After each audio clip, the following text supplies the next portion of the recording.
Dis-moi Michel, tu pourrais me passer le fichier d'installation de Windows 11 au format ISO s'il te plaît? Bien entendu, pas de problème. Prête-moi ta clé USB et la copie ne prendra que quelques minutes. On va ouvrir l'explorateur de fichiers, venir sur la clé USB et grâce à la touche CTRL du clavier, on va venir copier le fichier sur la clé USB. Ah bon? Le fichier est trop grand pour le système de fichiers de destination. Ah! Annuler. Et le film Rencontre du troisième type, tu pourrais me le passer aussi s'il te plaît? On va essayer. CTRL. Pareil. Le fichier est trop grand pour le système de fichiers de destination. Mais pourquoi? Bonjour à tous. Dans cette vidéo, ça va être l'occasion de râler un bon coup contre la méconnaissance de la notion de système de fichiers. Pour le dire plus simplement, j'en ai un petit peu marre de voir des clés USB et des disques durs externes qui ne sont pas formatés en conséquence. Ce qu'on appelle système de fichiers sur une unité de stockage, comme une clé USB dans cet exemple, mais aussi sur un disque dur interne, un disque dur externe, une carte SD ou micro SD, c'est une règle d'organisation du stockage des données. On ne va pas les exposer ici et rester pratique. On parle alors de FAT, File Allocation Table, autrement dit la table d'allocation des fichiers. Le premier, le plus ancien, est le système appelé FAT32. Il est vieux et il permet de stocker des fichiers qui vont jusqu'à 4 Go maximum sur des partitions qui ne peuvent pas dépasser 1 Tera maximum.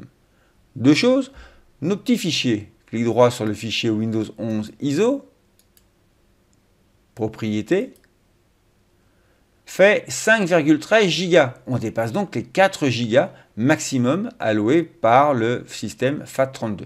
Annuler. Le film, clic droit, propriété, lui il fait 10,9 Go, quasiment 11. On comprend maintenant pourquoi on ne peut pas copier.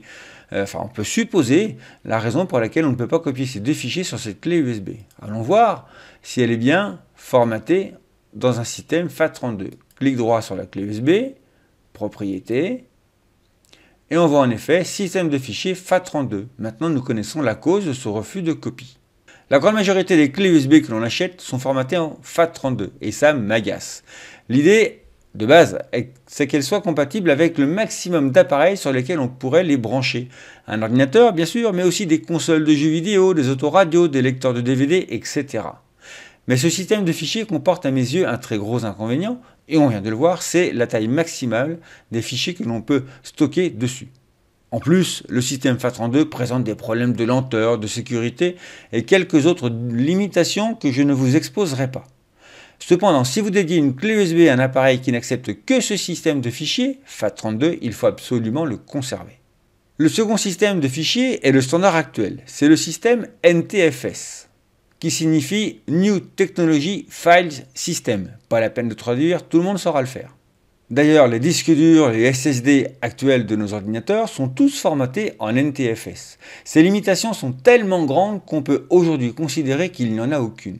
Les fichiers que l'on peut stocker peuvent aller jusqu'à 16 Tera maximum. Personnellement, je n'ai pas encore vu d'unité de stockage qui va jusqu'à 16 Tera maximum pour les produits grand public.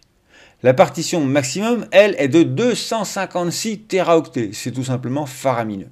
Autrement dit, il est possible de stocker des fichiers qui dépassent largement les 4 gigaoctets. Autrement dit, les deux fichiers que nous venons de voir, le fichier ISO de Windows 11 et le film, peuvent très facilement être copiés sur une clé USB formatée en NTFS. Bon, d'accord, il présente un petit inconvénient quand même. Le système d'exploitation macOS, lui, peut lire les clés USB formatées en NTFS, mais il ne peut pas écrire dessus. Certaines distributions Linux ne l'acceptent pas non plus.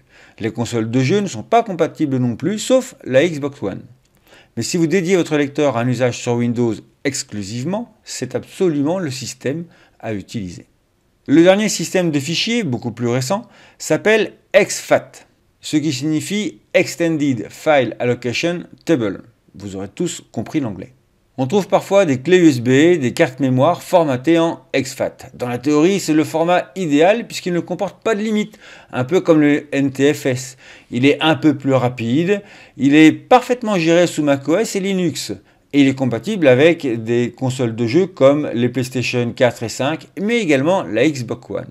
Ces limitations sont encore plus importantes. Les fichiers stockés peuvent aller jusqu'à 128 pétaoctets, c'est tout simplement infini. Les partitions, pareil, partition maximum de 128 pétaoctets maximum. C'est complètement dingue. Même s'il paraît être le système de fichiers idéal actuellement, personnellement, j'ai pu constater que le système exFAT posait parfois des problèmes de compatibilité sur certaines machines et je n'ai ni cherché à les résoudre, ni cherché à les comprendre. Mes pratiques font que le système NTFS est le plus judicieux à mes yeux. Alors comment faire pour formater notre clé USB en NTFS? Eh bien c'est tout simple. Il suffit d'accéder au lecteur par l'explorateur, de faire un clic droit dessus et de cliquer la commande formater. On voit la petite fenêtre formater la clé USB qui apparaît. Alors attention, lorsque vous formatez un lecteur comme ça, vérifiez bien que vous ne formatez pas un disque ou une clé USB de sauvegarde. On voit le système de fichiers FAT32. Et bien je vais choisir, alors là on voit NTFS et exFAT. Je vais choisir NTFS.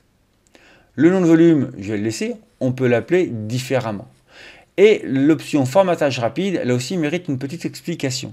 Le formatage rapide va effacer tout simplement toutes les données qu'il y a sur ce lecteur. Si on décoche la case formatage rapide, ça mettra quand même beaucoup plus de temps. Comptez des dizaines de minutes, voire ça peut arriver sur quelques heures. Cette clé ne fait que 16 gigaoctets, ça sera assez rapide. L'intérêt de décocher le formatage rapide est que, en plus d'effacer les données, il y a une vérification de la validité de chaque. Alors pour un disque dur, ce sera les clusters. Pour une clé USB, ce seront d'autres cellules. Mais il y a une vérification de la santé de votre lecteur. En l'occurrence ici, je vais laisser cocher formatage rapide et démarrer. Un avertissement nous dit que le formatage supprimera toutes les données et on va faire OK. Je l'ai laissé en temps réel et c'est déjà terminé. OK, fermé. Retournons maintenant dans l'explorateur. Faisons un clic droit sur le lecteur USB.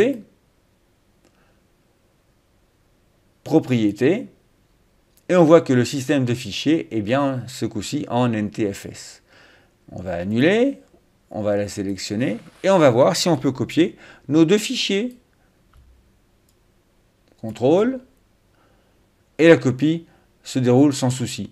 Bien entendu, le film, on pourra parfaitement faire la même chose. Sauf que sur cette clé de 16 Go, je ne peux pas copier un fichier de 5,13 et de 10,9. On dépasse largement la capacité de stockage de la clé USB. Voilà, vous savez désormais comment formater votre clé USB, un disque dur externe et surtout utiliser le bon système de fichiers. J'espère que cette petite vidéo très courte vous aura plu, vous aura averti un petit peu sur la manière de gérer vos stockages externes et je vous dis à bientôt pour une prochaine vidéo.